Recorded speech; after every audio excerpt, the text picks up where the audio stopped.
Hello there, and welcome into my sports talk show. I am your host, Carlation Jr., joined by a special guest this Monday evening on my sports talk show, Shawn Farhadian, a member of the Armchair Sports cast. How you doing today, Shawn? I'm doing well, Carl. How you doing, bud? Thanks for having me. You're welcome. Thanks for coming on. You're doing well after the Patriots lost and after the Red Sox. It was a tough one yesterday. Yeah, I'm not putting up, not waving the white flag yet, but it was a rough day for Patriots fans yesterday. Yeah, that was a tough one to watch. Now, how did you start off your career in sports broadcasting? So I went to the Connecticut School of Broadcasting probably about 2-3 years ago now. I've done some stuff on the radio. We had our own show down in Leominster for a while. With the pandemic, we kind of shut that down for a little bit. But yeah, I've worked at a couple different radio stations. We do a live Facebook show, the Armchair Sports Guys. Haven't done one in a little while. The guy who kind of runs it for us, he's been doing the play-by-play for the Nashua Silver Knights this summer. So now that that's all wrapped up, I think we're going to jump back into it soon. Now, how do you feel about the Red Sox season so far this year, knowing that you're a Red Sox fan? It's been tough. The thing that you really need to understand about, obviously in baseball, like look at teams like the Dodgers, the Yankees, the Padres, they're spending money and they're winning. They're getting the best players out there when they have the high payrolls. The Red Sox have a high payroll as well. But, it looks like they're going in the opposite direction with Chaim Bloom. He's trying to find value, piece the lineup together with some guys that you probably wouldn't naturally think would be in the lineup. But it's been tough. It's frustrating as a fan to see them knowing that they are capable of spending the money, just not using it to put the best lineup together on the field. So it's been a little frustrating to watch. I think some of it has to do with Chaim Bloom because they were doing good winning World Series until Chaim Bloom showed up. Yeah, it seems like he brought that Tampa Bay philosophy with him. They never really spent money on players, tried to get the most value out of the guys they had. And it worked a little bit in Tampa Bay. They had some success, but I don't know if it's going to fly for long here in Boston. I don't think the fans are going to be able to take too many more seasons like this one. Especially like New York Yankees fans when Derek Jeter had his little special ceremony in Paul O'Neill. They booed Hal Steinbrenner, they booed the front office, and they booed Brian Cashman. And Paul O'Neill said that Yankees fans are famous for only remembering the teams that win. And he kind of took a crack at Aaron Boone and the dugout there without calling them out. Yep. Yeah, it's more of the what have you done for me lately type thing. That's kind of how the fans are in New York and in Boston. It's if they're not winning right now, then they're not happy. So it's been rough, but we've had some success in the last few years. So I can't get too upset, but hopefully, they put a plan together and get some better players on the field and start to compete. Look at what the Yankees are doing. They look great this season. The Red Sox are going the other direction. So if we're going to compete with that type of talent, they're going to have to get some talent. So we'll see what they do next year. But yeah, I don't think they had this plan for this season. And I think the Yankees had something wrong with them because in the first half, they were breaking records. Everybody thought they would have home field advantage. Now the Dodgers have home field advantage. And the Braves or the Mets, whoever wins the National League East will have the second home field advantage in the National League. And right now, it's the Astros. More than likely, we have to go to the Minute Maid Park to get to the World Series against the Astros that cheated not that long ago and then blamed it on the Yankees, Red Sox, and Dodgers. Their owner, Jim Crane. Yeah, it's going to be tough in the playoffs. I know obviously home field advantage would be huge for the Yankees. I think that they definitely have the capability to go on the road and steal a couple games in Houston if that's where they end up having to go. But obviously you always want to have home field advantage. That's number one priority. So they got a few games left. If they can put together a little stretch run here, they might be able to snag that home field advantage. But either way, I think they're going to be okay in the playoffs. They have a great team. There's no way around it. They've looked really well this season. They looked really well until the second half of the season, which I don't understand. Yeah, they hit a little bit of a skid, but it happens in baseball. You get your highs and lows, and then people start slumping, guys get hurt. But I mean, I think once you're in the playoffs, anything can happen anyway. So the fact that they're sitting on top and they're ready to get into the playoffs, they can probably start resting some guys, make sure everyone's healthy, ready to go. I think they're in a good position to make a deep run. You know what? The Yankees stay up in Boston. They stay in Baltimore at the same place, the Four Seasons. Yep. They stay there.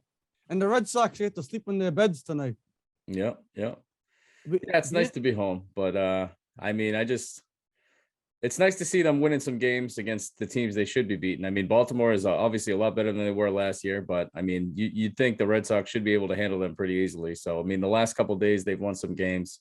It's nice to see some players are still having great seasons. I mean, Xander Bogaerts is fourth in the league in batting average. I mean, individual guys are having good years. So hopefully at the end of the year, they'll retain them. You know, they haven't really made an offer to Devers. They haven't made an offer to Xander Bogaerts yet. So things could go south, but hopefully I'm keeping my fingers crossed that they'll lock those guys up and, you know, keep that core group together and then start adding on and get back to winning the playoffs, hopefully.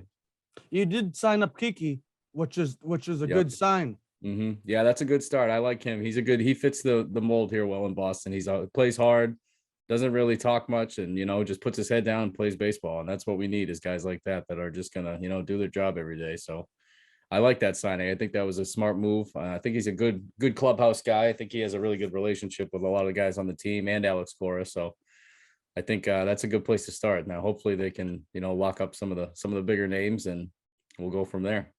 And he played with Alex Verdugo in the World Series where the Red Sox beat the Dodgers. And then he won a World Series with the Dodgers and then went over and got together with Verdugo the next year. Yep. Yeah, he definitely has the experience. He's played in a lot of big games, a lot of big series, and it's good to have that kind of experience on the team. Definitely. I think he's starting to really hit his stride in Boston. I mean, last year he had a great season. This year he's still looking pretty well. So, I mean, you keep him around, you know, you start to form that culture and then they can take it off and running. Hopefully, we'll see. Now, what got you wanted to go to the Connecticut School of Broadcasting? Was that in Needham or was that down in Connecticut? I went to the one in Needham. Yep, it's actually they closed during the pandemic, so I haven't been down there because it's not there anymore. But I was working for a hardware store. I was driving a truck, and I used to hear the commercials on the radio every day. And one day I said, you know what, I'm going to check this out, see how it is. I went down for a tour, and yeah, I signed up, and I think I was there for a little over a year. And learned about, you know, TV, radio, editing, all kinds of stuff. It was a lot of fun. I liked it. I really enjoyed my time there. It was good. I went there in 2012 and had a private tour, and they said I could have went there, but a lot of my broadcasting guys at ESPN said go to UMass or Syracuse. So I picked UMass, but a lot of them say that the Connecticut School of Broadcasting, nobody at ESPN works there, but that might not be true. There might be someday that somebody works there, like you or somebody else. Yeah, I mean, that's always the goal. You know, you want to get to the biggest stage. I know they have a lot of alumni that work for different radio stations and stuff like that. I'm not sure. I think they might be right. I don't think there's anybody that works at ESPN now, but you know, gotta keep on working, and maybe one day we'll get there, you know? Yes, somebody will get there from the Connecticut School of Broadcasting at some point. I never went there. I chose to go to UMass, but everybody has their Pacific choice. That's right next to Channel 5. Yep. How did you like UMass? Very good. Very good school. I did most of my work online. I went out there a couple of times, but I did all my work online. Went out there and had a little tour of the campus and walked around. Nice. How did you like the Connecticut School of Broadcasting and their teachers? It was good. The teachers were good. I had a couple teachers that were really, really good. A lot of them, you know, I don't know if you know who Mike Sarge Riley is from 98.5. He was one of my. Yeah, sounds familiar. Yeah, he was one of my teachers for like one of the radio sides of things. We used to do headlines, record headlines for like sports, you know, and I had a couple other teachers that worked at different radio stations, some country stations, things like that. So we did a lot of actual like being a DJ on the radio. So we'd play songs, then we'd read our breaks, and then we'd go into the next song. And we did the board on our own and stuff like that. It was a lot of fun. It was good. Now, how do you like doing your show that you were doing? And you said you're doing it from home with a few guys now. Yeah, I mean, we do it basically just like this. You know, we do a Zoom call. We go live on Facebook, and then typically what we'll do different kind of segments. Like one during football season, we'll do a fantasy. At the end of the show, we'll all pick one running back, one quarterback, one wide receiver, one tight end. And then the next show after Sunday, we'll see who had the most points, and then we'll rank each other and stuff like that. Yeah, I mean, we talk a lot about Boston sports. Some of the national sports things that, like, when the big stories are going, we'll talk about stuff like that. But we keep it fun, we goof around, we joke and stuff. It's nothing too serious, but yeah, we have a good time doing it. How about the young girl at UConn that's out for the year now? Is her name? I forget now what her name was, but the young blonde-haired girl that had surgery and she's out for the year now. The UConn coach, I Yeah. know him. Oh yeah, well, Gino, right? Gino, yeah. Ariema, Not, yeah. yeah, not him. It's the girl that's out for the year. Oh, okay, yeah. She's what she had knee surgery or something, correct? Yeah. Yeah, that's tough. They've been a powerhouse for a long time. I mean, that program that they build is unbelievable. It's just crazy the success they've had. And that has to do with, it started with Gino building the powerhouse. They let him go around it. So it's kind of like what Bill Belichick did with the Patriots, and now it's not the Patriots anymore. Yeah, I don't know. It's getting a little scary. I mean, I obviously think Bill Belichick is one of the greatest coaches, if not the greatest coach of all time. But it seems like, in my opinion, it seems like he's a little bit behind the times now. The game is changing and evolving, and it seems like he's still kind of stuck with his same philosophy of trying to get the most out of every player. But he hasn't really been good at identifying the right guys for his scheme. I mean, you don't have the Brewskis anymore. You don't have the Richard Seymours anymore. Those guys were on-field veterans that, they were almost like coaches on the field because they just knew the system. They knew what they were supposed to do, and they got it done. Now, I mean, this new wave of these younger guys coming out of college, they're playing different styles of football. And I think he's having a hard time, getting everybody on the same page like he used to be able to do.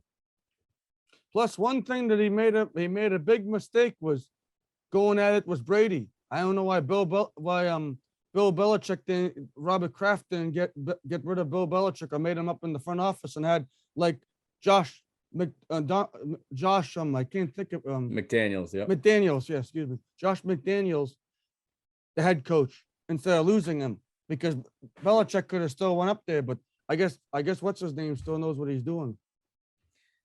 Yeah, I mean, it's tough watching Tom Brady going out and playing for the Buccaneers and still being successful. I mean, it's brutal as a Patriots fan to see him, still winning at a high level. He won a Super Bowl his first year in Tampa Bay. I mean, and I guess we'll really never know the full story about what happened between the two of them. Obviously, you hear the rumors and the things about how their relationship was strained. They weren't getting along, whatever it was. But yeah, it's tough to, I mean, and don't get me wrong, I like Mac Jones, but obviously he's not Tom Brady. So it's tough to see Brady in a different jersey and still winning and being successful, where, like, if they could have just put their differences aside, they'd still be doing it together here. So it's definitely tough to see that. It hurts a little bit. I'm happy for him.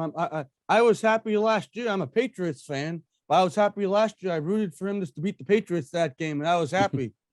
Yeah, I like seeing him do well. He'll always be, the guy that he gave us so many good memories and so many good games. And he was just, his heart and soul was with the Patriots. And it was tough to see him leave. I mean, I still root for him too. I have my don't tell anybody, but I have my Buccaneers Brady jersey in the closet too. I got one of those too, but I don't bust it out very often. But yeah, it's tough. It's tough to see him doing it, but I still root for him, and I'm happy that he's doing well.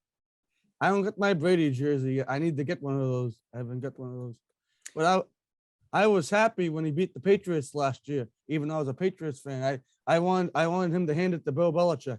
Yeah, I agree with you there. It was nice to get Bill humble himself a little bit, like, you let this guy walk and now he's going to come in and kick your butt in your own stadium. So, I mean, I think it was definitely I think Brady had that one circled on his calendar for a long time when he saw that schedule come out. And what's funny is the owner of the home stadium was in the guest locker room with the media relations guy. I can't think of his name, the head of media relations. They were in the locker room talking to Brady before the game, which you usually don't see the head of media relations and the owner of the Patriots in the guest locker room talking to a quarterback before the game. Right. I know. And I think Robert Kraft, like he said it a bunch of times that he felt like he was one of his sons, and another one of his sons. And I think Kraft, I don't know if he obviously still cares for Brady quite a bit. I just, I think you're right. I wish he did kind of step in and try to make it so that Tom would stay here. But I think obviously if he didn't try, then he missed an opportunity. But if he did try, then maybe things were worse than we expected with Brady and Belichick. And that's the tough part too with the Patriots is they don't tell you anything. You're never going to hear anything about why this happened, why that happened. Like look at Malcolm Butler in the Super Bowl. They're never going to give you the real answer, and that's one of the most frustrating things is you're never going to get any clarity on why things are the way they are. Remember the year when they were saying that they cheated, but they really didn't cheat that year? That was the Ravens calling up the Colts, but that was the year at the beginning of the year. We're preparing for Cincinnati. It's on to Cincinnati. That was Yep. Bill Belichick. Yep. Yeah, we're on to Cincinnati.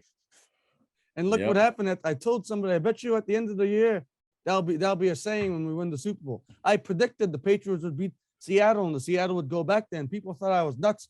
That summer, I said Seattle would go back to the Super Bowl and beat the Patriots. Well, and the Patriots beat them. So I was right about that. I thought that was funny. Wow. Yeah, that's a good call. I know predicting the Super Bowl at the beginning of the year is always tough. So you nailed it. That's awesome. And I think it could be the Rams going back there in the NFC.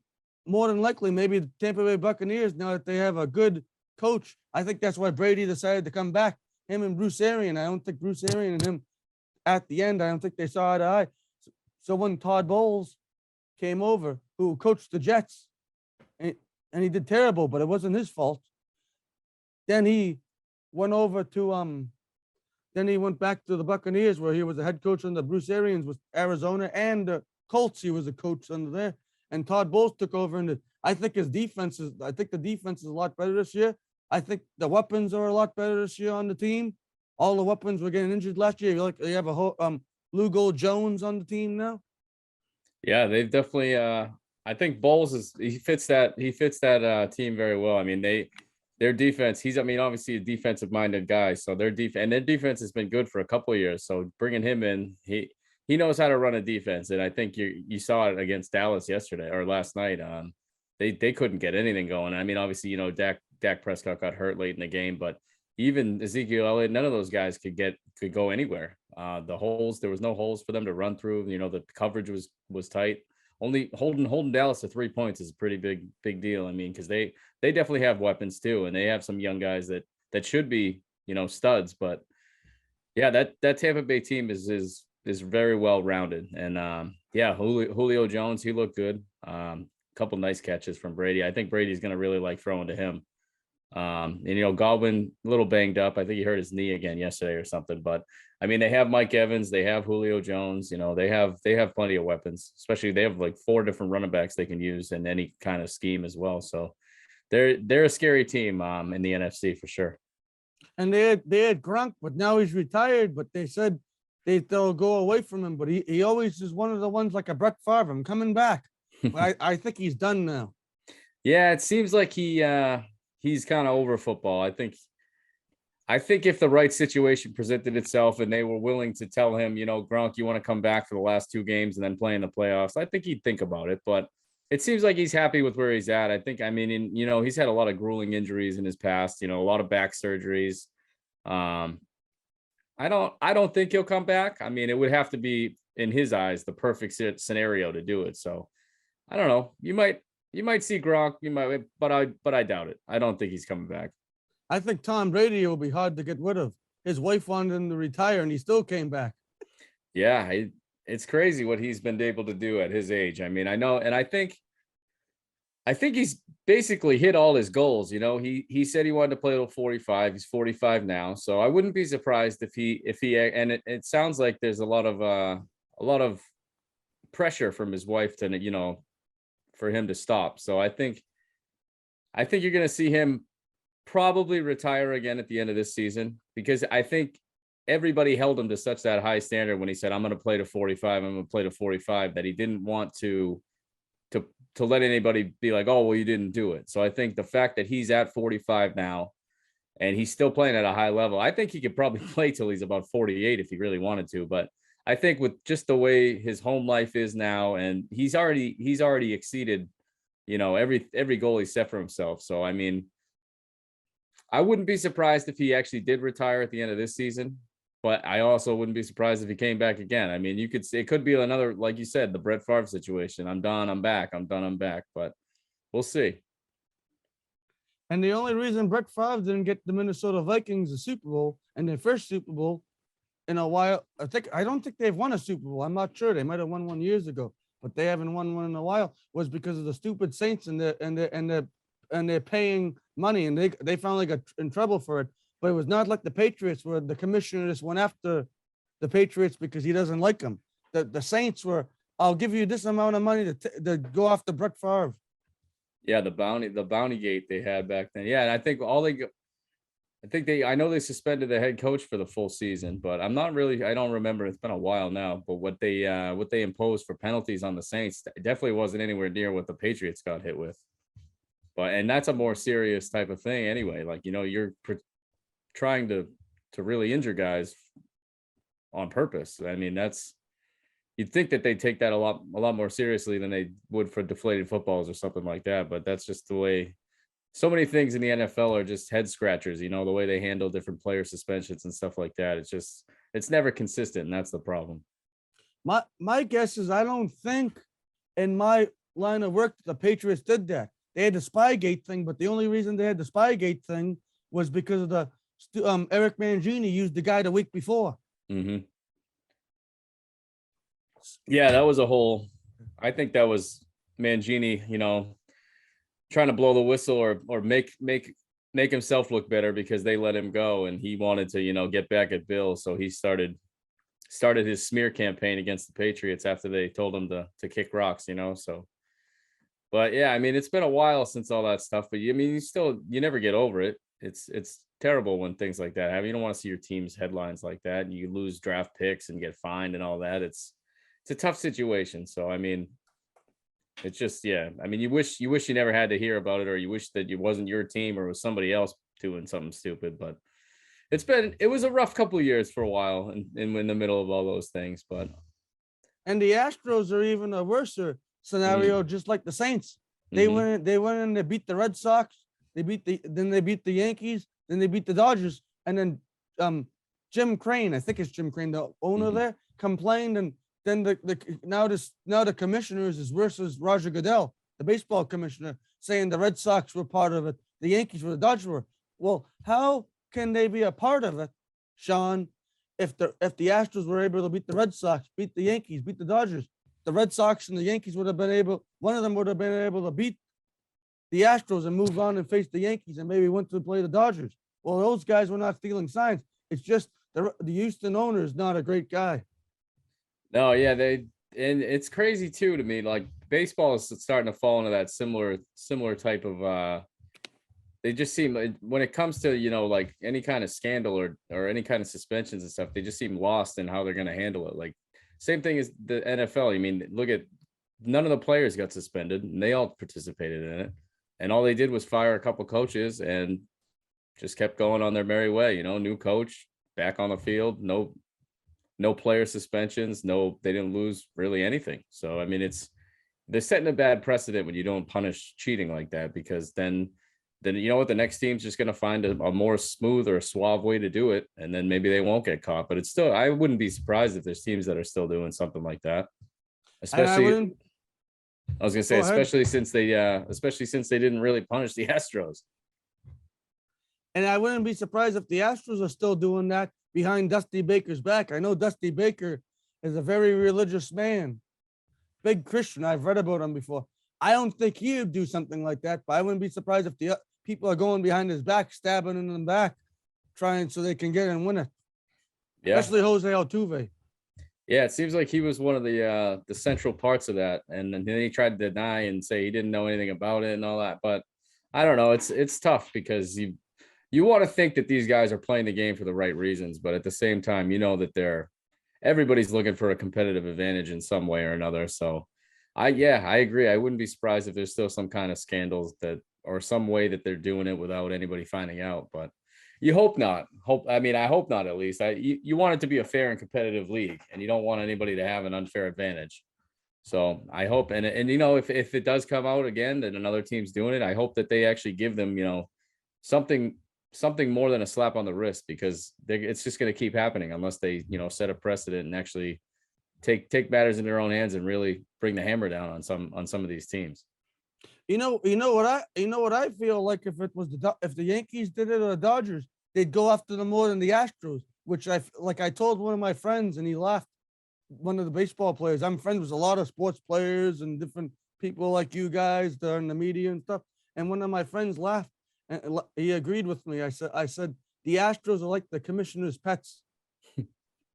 Yeah, I mean, I agree. I think the more higher profile the team, I think the more they think they have to punt it. Like if the Yankees are the more high profile, they feel like they have to punish them more, because it sets such a bad example if they don't. But you can't let teams like the Astros skate by without any imposed sanctions or anything like that.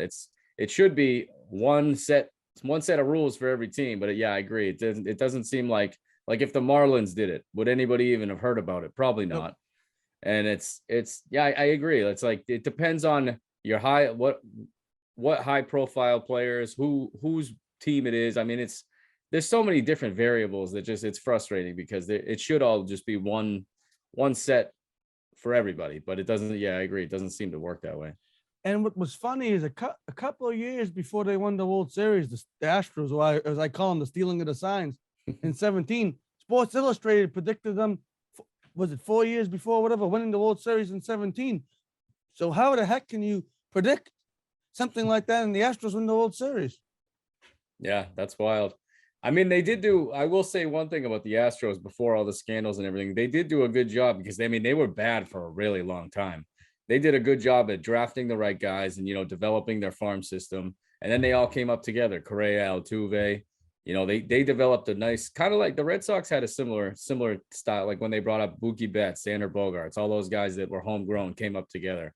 The Astros just hit on a lot of guys that were really good at baseball, and they all, came up at the same time. And that's when they went from the worst team in the league to being in the playoffs the next season, when all those guys started playing regular innings. It was a pretty good transition for them. I mean, they definitely have a good eye for talent, and they definitely develop their teams well, but it's hard to say now because everything's so tainted. I mean, you don't want to give them credit for anything because of the way that they handled things in the last couple seasons. So it's tough. I mean, I do think that they hopefully aren't doing it anymore, and hopefully they're back to, the ship is going in the right direction, but I wouldn't be surprised if you heard something about it again. What I don't understand, and somebody said, "Oh, are you mad that the Red Sox did it in 18?" I said, "I don't think the Red Sox did it." I said, "We lost to a good team, the Yankees, that year to the Red Sox." I said, "The only reason the Red Sox got the Astros, I think, called up and said, well, Cora was doing this," which Cora, I don't think did anything that year. That's why they could only suspend him 1 year with the Astros. I think Cora outsmarted the Red Sox, and I think the Red Sox didn't steal signs. That was stupid. The stupid manager, AJ Hinch, that got fired, saying, "Well, Cora he got mad about it." Kind of like the Ravens head coach saying the Patriots were deflating footballs, and called his assistant coach, that was the coach of the Colts at the time. All right. Yeah. Or like we said about Eric Mangini a little bit ago, guy, nobody wants to take the blame all by themselves. So they have to start throwing other people's names out there, trying to bring down the whole ship, not just, going out by themselves. So, yeah, I mean, and if the Red Sox, I mean, I guess I wouldn't be surprised. I just don't think that they were doing it to the extent that the Astros were, like the Astros had a pretty elaborate system going with the way that they were doing the sign stealing and everything, and the trash barrel, banging on the trash barrel and all that. I mean, because I know the Red Sox, they did get caught with the Apple Watch and stuff like that. So, I mean, but honestly, I'm sure that there's probably plenty of teams that haven't been caught, but are doing the same things too. So, can I Zoom's? It said my Zoom is ending in about 10 minutes. So we'll have to get, it's 10:51. We'll have to sign off because I did that the last time to me. Okay. Yeah, no worries. So, Shawn, thank you for coming on.